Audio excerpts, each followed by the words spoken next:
Sabtu ceria. Mana nih suaranya? Kalau Madam Nelly bilang selamat pagi, kamu harus jawab selamat pagi, Madam. Ulang ya. Selamat pagi anak-anak Sabtu ceria. Iya, masih semangat. Madam Nelly juga masih semangat ya. Hari ini sebelum kita mau bernyanyi, kita mau mendengar firman Tuhan, Madam Nelly mau ajak kamu untuk kita menyebutkan yel-yel Sabtu ceria. Masih ingat nggak ya? Ingat nggak sih? Ingat dong. Yuk kita sebutkan sama-sama. Sabtu ceria. Learn and grow together with Jesus. Nah, Madam Nelly juga mau ajak kamu untuk berdoa. Kita mau berdoa sebelum kita mendengar dan bernyanyi untuk Tuhan. Yuk kita berdoa. Bagaimana sikap berdoa anak-anak Sabtu ceria? Ayo, masih ada yang lari-lari.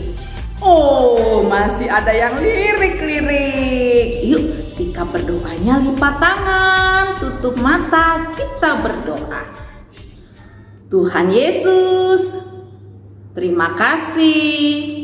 Kami mau memulai ibadah Sabtu ceria.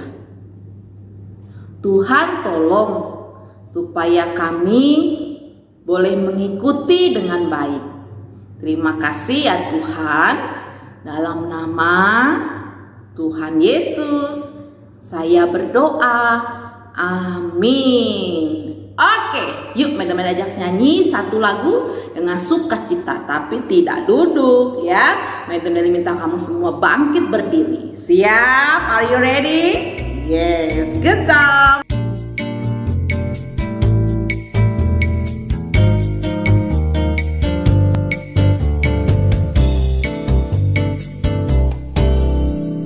Firman Tuhan ada di hatiku, ada di langkahku, ada di hidupku, dan teruslah tumbuh, sirami jiwaku, berbuah, berbuah, berbuah, berbuah, berbuah, berbuah, berbuah, berbuah. Firman Tuhan ada di hatiku, ada di langkahku, ada di hidupku, dan teruslah tumbuh, sirami jiwaku, berbuah, berbuah, berbuah, berbuah, berbuah, berbuah, berbuah, berbuah.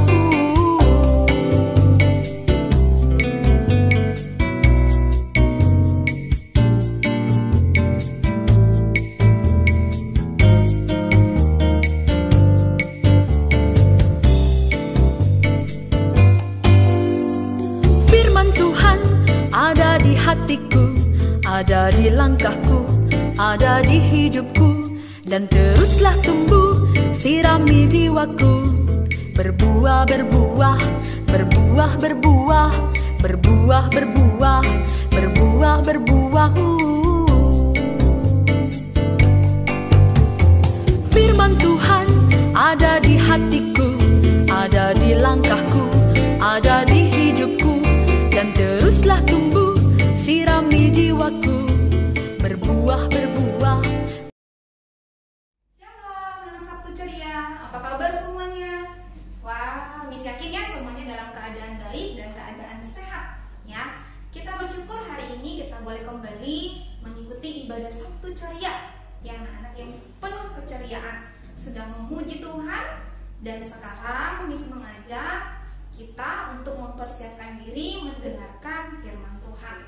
Nah, anak, tadi anak di awal sudah memuji Tuhan, sudah berdoa. Nah, sekarang kita fokuskan ya, fokuskan penglihatan kita, pikiran kita, pendengaran kita. Kita mau dengarkan firman Tuhan. Kira-kira hari ini Miss Yuli mau cerita pasti anak di rumah penasaran ya. Nah, bagi anak-anak di rumah yang mempunyai Alkitab dan yang sudah bisa baca, boleh buka Alkitabnya, boleh baca Alkitabnya di rumahnya masing-masing ya. Nah, Miss Yuli akan bercerita di dalam kitab Matius. Matius itu perjanjian baru ya. Matius pasal yang ke-5 ayat yang ke-13 sampai ayat yang ke-16. Oke, sudah menemukan? Sekali lagi ya. Matius pasal yang ke-5 ayat yang ke-13 sampai ayat yang ke-16. Oke, anak boleh baca di rumah sambil mendengarkan Miss Yuli bercerita firman Tuhan ini. Nah, di situ adalah dengan judul Garam Dunia dan Terang Dunia. Apa sih yang dimaksud dengan garam dunia dan terang dunia? Kok Tuhan Yesus bilang bahwa kita adalah garam dan terang dunia? Wow, kok bisa ya? Nah, anak, kita mau belajar bersama-sama. Nah, anak-anak, tentu di rumah anak-anak pasti mempunyai yang namanya garam, ya. Anak-anak pasti punya yang namanya garam, ya. Garam itu berbentuk bubuk, ya, putih, ya. Biasanya untuk digunakan untuk makanan. Nah, anak, kita semua tentu di rumah punya garam, ya. Nah, mama biasanya masak menggunakan garam. Nah, kira-kira garam itu rasanya apa sih? Iya, rasanya asin, ya, rasanya asin. Nah, anak tahu nggak bahwa garam itu mempunyai fungsi? Ya, ada yang sudah tahu nggak apa itu fungsi garam? Tahu, Miss, fungsi garam itu untuk memberi rasa pada makanan. Iya, benar, ya. Garam itu berfungsi untuk memberi rasa pada makanan, ya. Nah, selain itu, garam itu juga berfungsi untuk mengawetkan. Selain mengawetkan, juga mencegah kebusukan. Misalnya apa ya, Miss? Nah, misalnya itu ikan asin, ya. Siapa di sini yang biasa ada makan ikan asin ya? Mungkin sebulan sekali, seminggu sekali, atau bahkan ada yang nggak pernah ya? Yang pastinya rasanya asin ya, ikan asin. Nah, biasanya ikan asin itu diawetkan ya menggunakan garam supaya tidak terjadi busuk ya. Nah, anak-anak, jadi itu fungsi garam ya. Pertama, memberi rasa, kemudian mengawetkan atau mencegah kebusukan. Nah, kenapa sih Tuhan mengatakan bahwa kita ini adalah garam dunia? Nah, anak-anak, dari fungsinya tadi kita boleh belajar sesuatu, bahwa kita sebagai anak Tuhan, ya, Tuhan mau kita itu memberi rasa, memberi pengaruh yang baik bagi orang lain. Pengaruh baik yang bagaimana? Pengaruh yang baik, baik dalam sikap kita, perkataan kita, perbuatan kita. Bagaimana kita bisa berteman baik dengan teman-teman kita, mengasihi mereka, mau menolong mereka. Nah, itu menunjukkan bahwa kita memberikan rasa, memberikan perbuatan yang baik, ya, pengaruh yang baik kepada teman-teman kita, sehingga teman kita yang melihat bisa mengikuti contoh dan teladan yang baik, ya, karena sikap kita, perbuatan kita, perkataan kita, ya. Jadi kita tidak boleh berkata-kata yang tidak baik, ya, apalagi berkata yang kasar, ya. Tapi kita mengendalikan semua tindakan kita, perkataan kita untuk memuliakan Tuhan, ya, supaya orang-orang yang melihat kita, teman-teman kita yang melihat bisa memuliakan Tuhan, dan mereka juga bisa melakukan hal yang sama, ya. Nah, yang kedua, Tuhan Yesus berkata bahwa kita adalah terang dunia. Tadi kita dikatakan adalah garam dunia, sekarang kita adalah terang dunia. Mengapa Tuhan Yesus katakan bahwa kita ini adalah terang dunia? Anak-anak tentu pernah di tempat yang gelap, ya. Nah, mungkin pada malam hari ya, malam hari kalau anak-anak di rumah ya, tiba-tiba mati lampu. Nah, pasti anak-anak merasakan gelap, anak-anak nggak bisa lihat, nggak bisa mau jalan ya, mau jalan pun takut-takut, ya bingung mau lewat mana, ya takut keinjak barang-barang, ya. Nah, jadi kita kesulitan ketika kita berada di dalam kegelapan.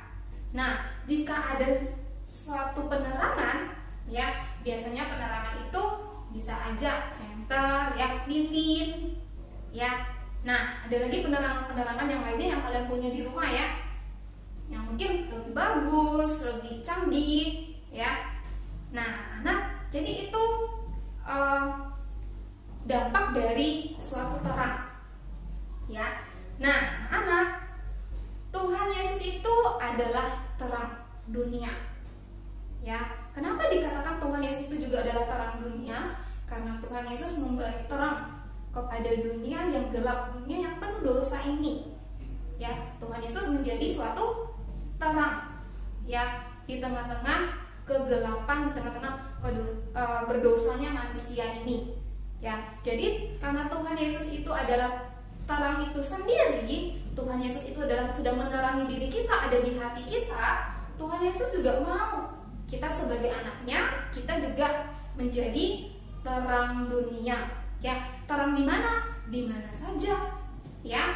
Jadi Tuhan Yesus mau kita menjadi terangnya, ya.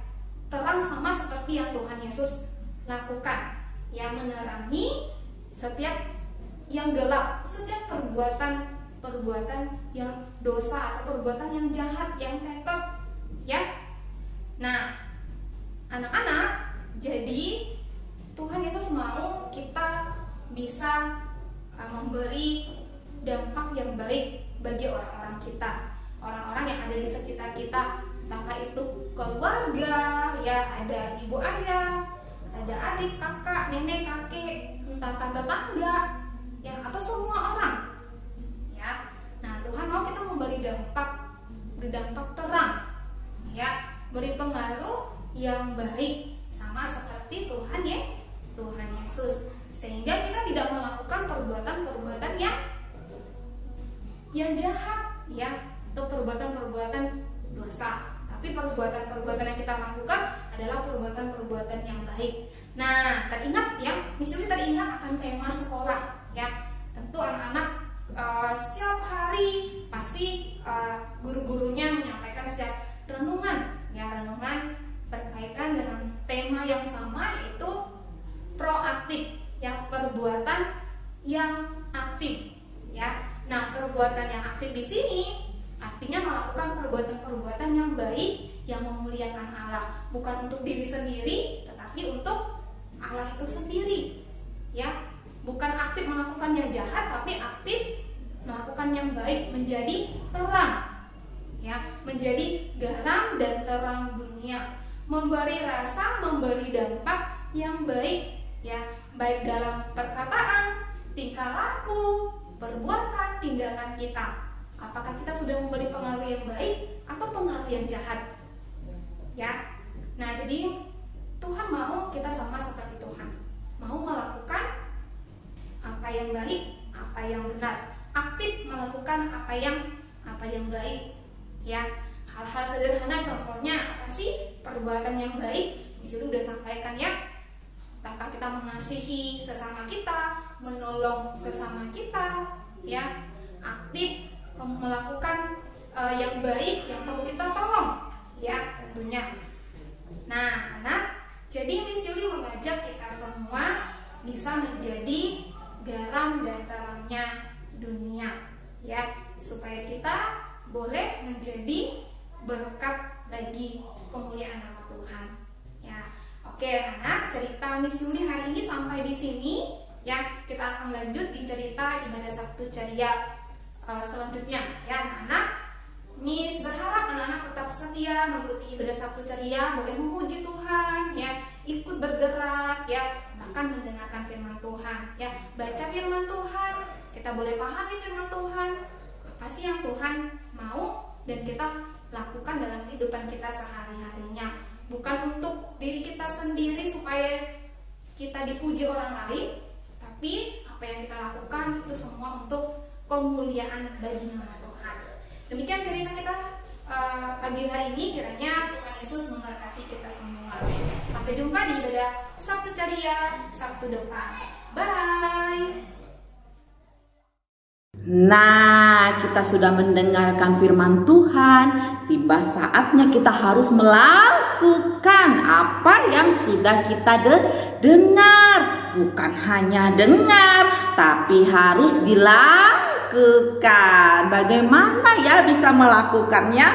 Susah loh, tapi kita harus berjuang. Hari ini Madam Meli mau ajak kamu nyanyi satu buah lagu.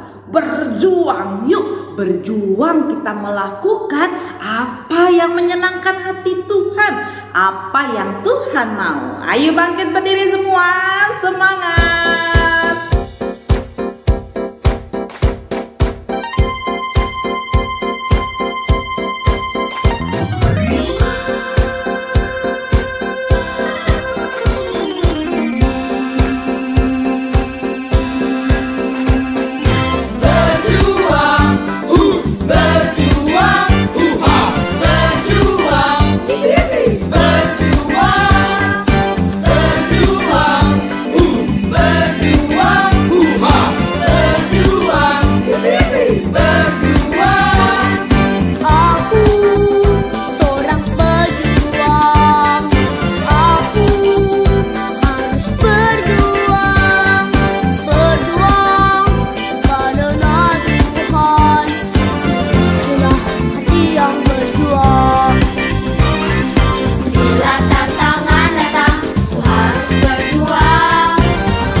kita sudah selesai Sabtu Ceria, sudah bernyanyi, sudah mendengar firman.